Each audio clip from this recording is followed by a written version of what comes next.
진짜 상상도 하지 못한 충격적인 장면을 목격했습니다. 밤늦은 시간 불 꺼진 골목길 끝에 위치한 단독주택. 그 안에서 분명히 죽은 줄 알았던 그 남자가 유유히 걸어 나왔습니다. 아무렇지 않게 슬리퍼를 신고 담배를 피우며 마당으로 나와 휴대폰을 확인하는 모습. 그 곁에는 그 여자가 있었습니다. 바로 남편을 빼앗아간 그 여자. 사건의 끝이 이미 시작되었음을 그 순간 나는 직감했다. 사라진 남편, 5년째 찾을 수 없던 시체, 그리고 수억 원짜리 생명보험. 그 모든 조각들이 단 하나의 퍼즐로 맞춰지는 찰나, 나는 이 사건의 본질이 단순한 외도도, 이혼 소송도 아니라는 걸 깨달았다. 이건 죽음을 연기한 사기극이었고, 가족이라는 이름으로 감춰진 두 얼굴의 음모였다.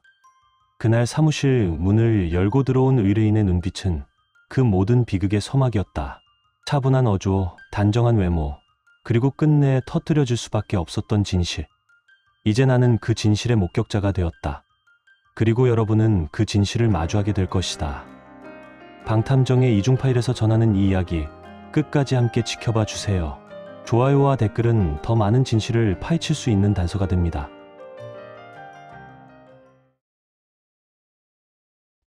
가끔은 의뢰인의 얼굴을 마주보는 순간 모든 감정이 익혀버린다. 그날 처음 사무실 문을 열고 들어온 그녀의 눈빛 역시 그랬다. 차분한 말투와 단정한 외모 뒤에 그 무언가가 무너져 내리고 있다는 사실이 분명했다. 이름은 서경, 나이는 42. 보험 설계사로 일하고 있었고 지금 이혼을 준비 중이라고 자신을 소개했다. 그녀는 먼저 조용히 종이 한 장을 꺼냈다. 프린트된 사진, 남편 민재와 어떤 낯선 여자의 모습이 담긴 클럽 출입 장면이었다. 남편은 분명 출장으로 지방에 내려갔다고 했던 날이었다. 이날 이 여자랑 같이 있었더라고요. 그녀의 말투는 담담했지만 손끝이 미세하게 떨렸다. 감정을 눌러 담은 평온함일 뿐 그 아래는 마치 용암처럼 들끓고 있다는 걸 나는 직감적으로 알 수 있었다. 저 여자는 대체 누구죠? 나는 묻지 않아도 될 질문을 일부러 던졌다. 그녀의 입으로 모든 걸 말하게 하는 게 감정의 결을 따라가는데 가장 효과적이니까. 이름은 은미예요. 38. 이미 결혼한 여자고 저희 남편이랑은 고등학교 동창이더라고요. 그녀는 차분히 말을 이었지만 눈동자에서 연민과 분노가 섞인 감정이 반짝거렸다. 전처가 돌아가시고 얼마 안 돼서부터 이 관계가 시작된 것 같아요. 무슨 파트너 관계였다고 하더군요. 파트너? 그런 거지 같은 말로 모든 걸 포장하려 들었죠. 그녀는 짧게 웃으며 창밖을 바라봤다. 살림이니 육아니 전부 제 몫이었어요. 아픈 남의 아이를 품고 빚까지 떠안으면서 살만해지니까 딴 여자랑 재미 봤다는 거죠. 이게 말이 되냐고요. 나는 조용히 그녀가 건넨 두 번째 사진을 들여다봤다. 이번에는 카페 테이블을 사이에 둔 남편과 은미. 허리를 숙여 웃고 있는 민재의 표정은 누군가의 남편도 아빠도 아닌 그저 한 남자였다. 그래서 직접 찾아갔어요. 그 여자한테. 그녀의 목소리에 처음으로 분노의 색이 묻어났다. 똑똑 문을 열자마자 저를 보곤 어리둥절한 표정으로 묻더군요. 누구세요? 하면서요. 그래서 내가 말했죠. 누구긴 누구야. 내가 가로챈 남자의 아내지. 그리고는 내가 준비한 걸 꺼냈죠. 무엇을요? 청첩장, 우리의 결혼사진, 우리 딸 아름이랑 찍은 가족사진도요. 그 여자 앞에 던졌어요. 처음엔 멍하더니 나중엔 입을 삐죽이며 이런 말을 하더군요. 그 사람이 먼저 다가왔어요. 그녀는 이를 악물었다. 고개를 숙이며 목을 가다듬었고 나는 순간 누가 더 피해자인지 다시 묻게 됐다. 바람을 피운 사람만이 아닌 거짓말을 수용하고 살아야 했던 모든 날들이 그녀에게 더 큰 상처였을 테니까. 그날 밤 남편도 집에 있었어요. 모든 걸 말했죠. 난 안다. 너희가 어떤 사이인지. 그런데 미안하다며 무릎 꿇고 사정하더군요. 그녀는 그 장면을 떠올리는 듯 눈을 감았다가 떴다. 하지만 이미 끝난 일이었어요. 그는 진심이 없었어요. 나와의 결혼 생활 내내 감정이 아닌 책임감만 남아 있었던 사람이죠. 그래서 이혼을 결심하신 거군요? 네. 그날 밤 마지막으로 아름이를 재우고 나서 조용히 말했어요. 이건 우리 가족의 마지막 밤이야. 그녀는 말했다. 이혼 서류는 이미 제출했고 이젠 민재가 남긴 채무와 아름이에 대한 보호권 문제만 남았다고. 나는 그제야 그녀가 이곳을 찾은 이유를 이해했다. 그녀가 알고 싶은 건 단순히 남편의 외도 사실이 아니었다. 그녀는 진실을 원하고 있었다. 그리고 진실이란 때로는 가장 잔혹한 증거가 되어 사람을 구하기도 망치기도 한다. 서경 씨와 마지막 대화를 나눈 지 일주일쯤 지났을 무렵 다시 그녀에게서 전화가 걸려왔다. 전화기 너머 그녀의 목소리는 조금 더 떨렸고 무엇보다 다급했다. 민재가 사라졌어요. 그녀는 짧게 말했고 그 말은 마치 짙은 안개처럼 내 귓속에 스며들었다. 이혼 소송은 이미 법원에 정식 접수되었고 그녀는 아이 아름이를 남편에게 맡긴 채 잠시 친정으로 거처를 옮긴 상태였다. 아이를 위해선 혼자 정리할 시간이 필요하다는 판단이었다. 하지만 민재는 그 결정을 이해하지 못했다. 몇 번이고 전화를 걸어왔다고 했다. 돌아오라. 다시 생각해보자. 이렇게 끝내면 안 된다고. 하지만 그녀는 더는 흔들리지 않았다. 사흘 전이었어요. 상훈 씨, 그러니까 남편의 남동생에게 아름이를 맡기고 나간다더니 그 이후로 연락이 안 돼요. 집에 핸드폰은 그대로였고 차만 사라졌어요. 경찰에 실종 신고도 했는데 그녀는 숨을 깊게 들이켰다. 이혼을 강행하던 여자의 모습은 온데간데 없고 이제는 또 다른 걱정과 책임의 무게에 눌린 어머니이자 한 인간이었다. 나는 바로 그녀와 함께 민재의 집으로 향했다. 작은 타운하우스. 대문 앞에는 그가 늘 신던 슬리퍼가 가지런히 놓여 있었고 마당엔 아이의 장난감이 그대로였다. 문을 열고 들어가자 현관에는 핸드폰이 충전기에 꽂혀 있었고 지갑도 거실 테이블 위에 놓여 있었다. 거실은 조용했고 이상하리만큼 정리되어 있었다. 무언가 의도적으로 비워진 듯한 느낌이었다. 냉장고 안에도 식료품은 최소한만 남아 있었고 서랍장은 텅 비어 있었다. 마치 누군가 계획적으로 떠난 것처럼. 이건 단순한 실종이 아닙니다. 나는 조용히 중얼였다. 그리고 바로 상훈에게 연락을 넣었다. 그는 전화를 받자마자 침묵했다. 그리고 짧게 말했다. 형, 그날 이후로 연락 안 돼요. 아침에 아름이 데려다주고 그게 마지막이었어요. 형이 어디 간다고는 안 했어요? 아니요. 단 한마디도. 나는 묻는다. 민재는 왜 핸드폰을 두고 갔는가? 왜 차만 몰고 사라졌는가? 갑작스러운 이별 통보가 그를 무너뜨렸을까? 하지만 내 직감은 말하고 있었다. 그건 단순한 충동이 아니라 계획이었다. 마치 누군가에게 설계된 도주처럼. 그날 이후 나는 민재 씨의 주변 인물들과 접촉을 시도했다. 부모님, 고향 친구들, 회사 동료들까지. 모두의 대답은 한결같았다. 아니요, 연락받은 적 없어요. 요즘 좀 우울해 보이긴 했지만 설마. 그 누구도 그의 행방을 알지 못했다. 단 한 사람, 그의 대학 동기였던 기석이 조심스럽게 이런 말을 꺼냈다. 사실 몇 달 전부터 형이 자꾸 죽고 싶다고 했어요. 아름이 앞에서도 그런 말해서 제가 좀 화도 냈거든요. 나는 멈칫했다. 그는 이미 전처가 세상을 떠났을 때도 한 차례 심한 우울증을 겪었다고 했다. 정신과 치료를 받고 약물 치료도 병행했다고. 그때는 가족의 힘으로 버텼지만 이번엔 아니었다. 이혼 때문인가요? 그럴 수도 있죠. 형은 누군가에게서 버림받는 걸 끔찍이 두려워했어요. 기석의 말은 뭔가를 암시하고 있었다. 단순히 상실감 때문이 아닌 훨씬 오래된 불안의 뿌리 같은 것. 나는 그가 마지막으로 찍은 정신과 진료 기록을 확보했다. 기록엔 자살 충동 재발, 사회적 단절, 현실 회피 경향 같은 단어들이 가득했다. 서경 씨에게 이 내용을 전달하자 그녀는 하얗게 질렸다. 그 사람이 그렇게까지 힘들어했단 걸 몰랐어요. 아름이 앞에서는 늘 괜찮은 척했는데 그녀는 눈을 감고 입을 꾹 다물었다. 죄책감이 그녀를 조용히 핥히고 있었다. 하지만 나는 쉽게 납득할 수 없었다. 도망치기 위해선 그 어떤 감정보다 강한 동기가 필요하다. 그저 슬픔이나 자책감만으로는 이렇게 흔적 없이 사라질 수 없다. 그런데 왜 핸드폰을 두고 갔을까요? 나는 중얼였다. 그건 명백한 고의적인 흔적 절단이다. 디지털 위치 추적을 피하기 위해 가장 먼저 끊어야 할 연결선.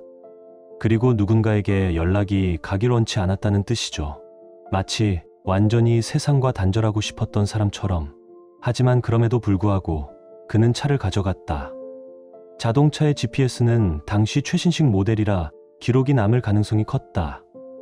경찰은 그 정보를 확보해 수색을 시작했지만 결과는 허망했다. 어느 바닷가 인근까지 이동 후 기록 종료. 그것이 마지막이었다. 차는 발견되지 않았고 주변 CCTV도 사라진 차량을 포착하지 못했다. 모든 것이 안개 속으로 사라진 것처럼 나는 그 순간 깨달았다. 이건 우발적 실종이 아니다. 이건 누군가 치밀하게 설계한 의도된 사라짐이다. 경찰은 결국 실종으로 사건을 종결지었고 증거 불충분으로 수사는 더 진행되지 않았다. 그렇게 이 사건은 미궁에 빠졌다. 그리고 서경 씨는 묵묵히 혼자 아이를 키우며 매달 새벽마다 바닷가 근처를 헤매는 사람들 속 하나로 남았다. 그로부터 정확히 4년이 흘렀다. 시간은 무심하게도 흐르고 사람들은 그 안에서 어떻게든 살아간다. 하지만 어떤 기억은 결코 흐려지지 않는다. 서경 씨는 여전히 그 집 근처에 머물고 있었다. 아이 아름이는 초등학생이 되었고 그녀는 남편이 남긴 채무와 세간의 시선 속에서도 묵묵히 버텨냈다. 그녀는 법적으로 이혼한 상태가 아니었다. 그 이유는 명확했다. 제가 아직도 이혼을 안 한 건요, 아름이 때문이에요. 친권자 자격이 필요하니까요. 그녀의 목소리는 차분했지만 그 안에 담긴 감정은 무거웠다. 그녀는 남편의 사망 신고도 하지 않았다. 실종은 실종일 뿐 죽음을 확정할 수는 없다는 신념 때문이었다. 하지만 실상은 그보다 훨씬 복잡했다. 남편 민재 씨는 생전에 암호화폐에 손을 댔고 그 투자는 참담한 실패로 끝났다. 그가 사라지며 남긴 건 오직 1억 원이 넘는 채무였다. 그녀는 모든 것을 감당했다. 채권자들의 집요한 전화, 법원의 독촉서, 은행의 압박. 그러나 그녀는 누구에게도 도움을 청하지 않았다. 내가 선택한 결혼이니까요. 내가 책임져야죠. 그녀는 그렇게 말했다. 그리고 나는 그 말의 무게를 알고 있었다. 그날도 그녀는 나를 찾았다. 하지만 이번엔 자신을 위한 게 아니었다. 그녀 옆에는 그녀의 동서 유진 씨가 있었다. 서경 씨가 조용히 말했다. 이번엔 제가 아니라 동서가 의뢰를 부탁할 거예요. 유진 씨는 잔뜩 긴장한 표정이었다. 손을 꼭 모으고 앉아 나를 조심스럽게 바라보았다. 서방님이 지금 바람을 피는 것 같거든요. 그녀는 머뭇거리다 그렇게 말했다. 그리고 나는 불길한 예감을 느꼈다. 나는 조용히 고개를 끄덕이며 유진 씨에게 물었다. 구체적으로 어떤 정황이 있었습니까? 유진 씨는 핸드폰을 꺼내 들었다. 거기엔 남편의 카드 사용 내역, 호텔 체크인 시간, 그리고 밤늦게 주고받은 메시지 캡처가 정리돼 있었다. 처음엔 그냥 스트레스를 풀러 간 줄 알았어요. 그런데 계속 반복되더라고요. 일주일에 2~3번씩 같은 지역에서 카드 결제. 나는 그녀가 건넨 화면을 찬찬히 훑었다. 그리고 그 순간 한 이름이 눈에 들어왔다. 백화산장. 익숙한 이름이었다. 어딘가 이전 사건에서 들은 적 있던 백화? 나는 나지막이 읊조렸다. 그게 혹시 백화란 이름의 여자와 관련된 장소입니까? 서경 씨가 갑자기 고개를 들었다. 눈이 동그랗게 커졌다. 그 여자의 이름도 백화였어요. 민재 씨와 바람났던. 내 심장은 순간 멈춘 듯했다. 나는 즉시 과거 기록을 꺼내 확인했다. 민재 씨의 불륜 상대였던 유부녀. 그녀의 이름도 분명히 백화였다. 설마. 나는 몸을 일으켰다. 지금 유진 씨, 남편이 관계하고 있는 여자가 민재 씨와 바람났던 그 여자라면. 서경 씨는 입술을 꾹 다물고 천천히 고개를 끄덕였다. 맞아요. 제가 직접 확인했어요. 그 여자 아직 그 근처에 살아요. 그 순간 내 머릿속에서 단 하나의 단어가 떠올랐다. 의도된 반복. 어쩌면 이건 단순한 우연이 아니라 누군가가 의도적으로 가족 전체를 무너뜨리려는 시나리오일지도 모른다는 생각이 스쳤다. 나는 두 사람을 데리고 바로 현장으로 향했다. 서경 씨는 말없이 조수석에 앉았고 유진 씨는 뒷좌석에서 손을 꼭 쥐고 있었다. 밤 9시 27분, 우리는 그 여자의 집 앞에 도착했다. 불은 꺼져 있었지만 창문 틈새로 희미한 조명이 새어나왔다.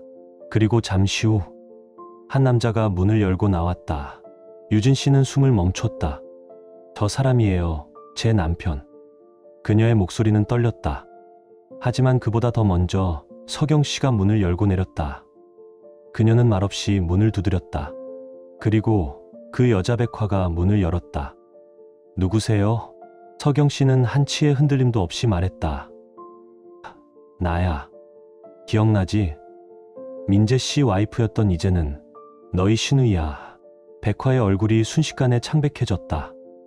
유진 씨도 따라 나와 남편의 손목을 움켜쥐었다. 어떻게 이럴 수 있어? 오빠까지 당신 정말 사람 맞아? 현관 앞에서 벌어진 그 장면은 마치 한편의 붕괴된 가족극 같았다. 그리고 나는 그 모습을 지켜보며 문득 생각했다. 사람의 욕망이란 건 어쩌면 절망 속에서도 또 다른 절망을 끌어당기는 자기장 같은 게 아닐까? 그날 밤 백화의 집 앞에는 긴 정적이 흘렀고 한 가족의 균열은 비로소 실체를 드러냈다. 그날 밤 이후 나는 다시는 잊을 수 없는 표정을 봤다. 유진 씨의 남편, 그러니까 서경 씨의 시동생은 조용히 고개를 숙인 채 마치 들킨 죄수처럼 바닥만 바라보고 있었다. 다 말할게요. 이제는 숨길 수 없어요. 그는 깊은 한숨을 내쉬며 무겁게 입을 열었다. 처음엔 진짜 우연이었어요. 형이랑 자주 가던 단골 포차에 그 여자가 있었어요. 백화. 그 말에 서경 씨의 손이 파르르 떨렸다. 그 여자가 먼저 인사했어요. 예전처럼 반갑게, 그리고 술 한잔 권하면서 옛날 얘기를 꺼냈죠. 민재 형이랑 고등학교 시절, 첫사랑 어쩌고, 그땐 그냥 지나가는 이야기인 줄 알았는데 그는 순간 말을 멈췄고 나는 그 침묵 안에서 감춰진 많은 것들을 읽을 수 있었다. 그날 이후 가끔 연락했어요. 그냥 그때는 진짜 단순히 연락만요. 근데 나중엔 서로 도움이 되는 관계가 됐어요. 그의 말은 점점 더 이상해졌다. 도움. 백화는 휴대폰 매장을 소개해줬어요. 고객을 연결해주고 나는 그 고객들한테 보험을 팔았죠. 돈도 벌고 서로 윈윈이라고 생각했어요. 그리고 그는 고개를 돌렸다. 어느 날 백화가 형 얘기를 꺼냈어요. 형이 갑자기 사라진 이후 그녀도 힘들었다고 하지만 이해한다고 했어요. 우리 둘 다 형을 사랑했고 그래서 서로를 이해할 수 있었던 것 같아요. 그는 중얼거렸다. 누나랑 얘기가 너무 잘 통해서. 그 말은 마치 아무 죄의식도 없이 던져진 돌 같았다. 하지만 그 안에 담긴 파장은 상상 이상이었다. 이게 그냥 감정이었을까요? 나는 의심을 지울 수 없었다. 이건 단순한 연민이 아닌 훨씬 더 복잡하고 어두운 공모의 냄새였다. 그리고 그 불안은 곧 현실이 되었다. 형이 사라진 날도 사실 알고 있었어요. 형이 백환의 집에 있다는 걸. 그 말은 마치 차가운 칼날처럼 서경 씨의 숨통을 끊어놓았다. 나는 그 순간 이 사건의 중심이 흔들리고 있음을 느꼈다. 말해봐요. 형은 죽은 게 아니라 숨은 거죠? 그는 머뭇거리다 마침내 고개를 끄덕였다. 네, 형은 죽지 않았어요. 그냥 세상에서 사라진 거예요. 보험금 때문에. 정적. 서경 씨는 몸을 떨며 뒷걸음질 쳤고 나는 숨을 고르며 메모장에 적어둔 메디컬 리포트를 떠올렸다. 정신과 진단서, 형이 일부러 준비한 거죠. 자살 충동, 우울 증상 다 보험 심사를 위한 시나리오? 네, 형은 원래 그런 면이 있었어요. 첫 번째 아내 돌아가시고 병원 다닌 것도 사실이고요. 그걸 이용한 거죠. 그냥 연장선일 뿐이었어요. 그의 눈빛은 망설임과 체념 사이에서 흔들리고 있었다. 형은 절박했어요. 가상화폐로 망하고 이혼 위기 아름까지 두고 혼자 살아야 한다는 게 무서웠던 거죠. 그래서 백화와 함께 도망쳤고 보험금을 기다리는 거였군요. 네, 보험금 수령은 실종 5년 후부터 가능하니까, 그게 곧 다가오니까 그동안 백화 집에 숨어 있었던 거예요. CCTV 사각지대 만들고 은행도 가명 계좌만 쓰고. 나는 숨을 삼켰다. 그동안 누가 죽음을 연기하며 살아왔단 말인가. 형이 그동안 연락을 끊고 버텨온 건 아름을 위해서였대요. 자기가 사라지면 서경 누나가 아름 법정 후견인이 될 테니까. 그 말에 서경 씨는 허탈하게 웃었다. 그럼 이 모든 게 아름을 위해서였단 말이에요? 그딴 거짓이 아이를 위한 거라고요? 나는 고개를 떨궜다. 서경 씨는 말없이 백화의 집으로 향했다. 문이 열리자 백화와 민재는 놀란 표정으로 얼어붙었다. 여기서 뭐 하세요? 민재는 더는 숨길 수 없다는 듯 낮은 목소리로 입을 열었다. 미안해. 나는 그때 정말 끝났다고 생각했어. 인생도, 가족도. 그래서 이 방법밖에 없었어. 그래서 죽은 척 했다고요?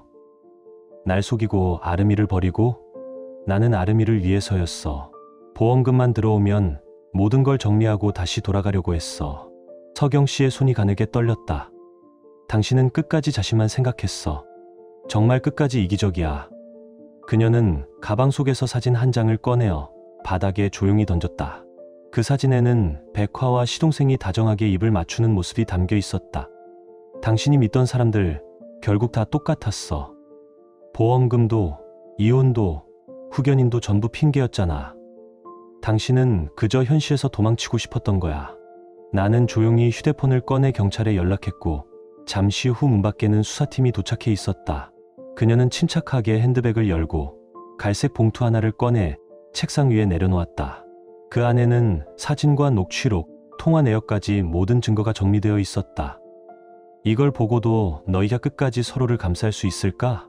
서경 씨의 목소리는 낮았지만 그 안에 담긴 차가운 단호함은 방 안을 얼어붙게 만들었다. 민재는 고개를 떨구었고 시동생은 눈을 질끈 감았다. 백화는 아무 말도 하지 못한 채 입술을 깨물고 서 있었다. 나 아직 이혼 안 한 거 알지? 그녀는 천천히 고개를 돌려 민재를 정면으로 바라보았다. 법적으로 당신은 여전히 내 남편이야. 그러니까 불륜 상대에게 손해배상 청구도 가능하지. 그 말에 백화의 눈빛이 흔들렸다. 그리고 당신, 그녀는 시동생을 향해 조용히 손가락을 들이밀었다. 내가 대신 갚은 1억 원 당신 몫이었지. 보험금 받을 생각에 형을 죽은 척하게 만들고 그 빚을 고스란히 내게 넘겼잖아. 그 돈 이제 내가 다시 받아야겠어. 그녀의 말에는 어떠한 망설임도 없었다. 이제부터는 내가 공격할 차례야. 그녀는 마지막으로 민재를 바라보았다. 그의 얼굴엔 더 이상 변명도 반박도 없었다. 그 침묵은 곧 무너짐이었다. 그리고 나는 그 순간 조용하지만 확실한 정의가 실행되는 장면을 지켜보고 있었다. 며칠 뒤 서경 씨는 끝내 이혼 서류에 서명했다. 손끝은 미세하게 떨리고 있었지만 그녀의 눈빛만큼은 단단하게 굳어 있었다. 법원 앞에서 다시 마주친 민재는 아무 말 없이 고개를 숙였고 그녀 역시 더는 말을 건네지 않았다. 모든 것이 끝난 지금 오히려 침묵이 가장 명확한 대답이었으니까. 하지만 그녀는 여전히 아름이를 찾아갔다. 이제는 친권자도 아니고 함께 사는 가족도 아니지만 그 아이에게만큼은 단 한 번도 거짓을 말한 적이 없었기 때문이다.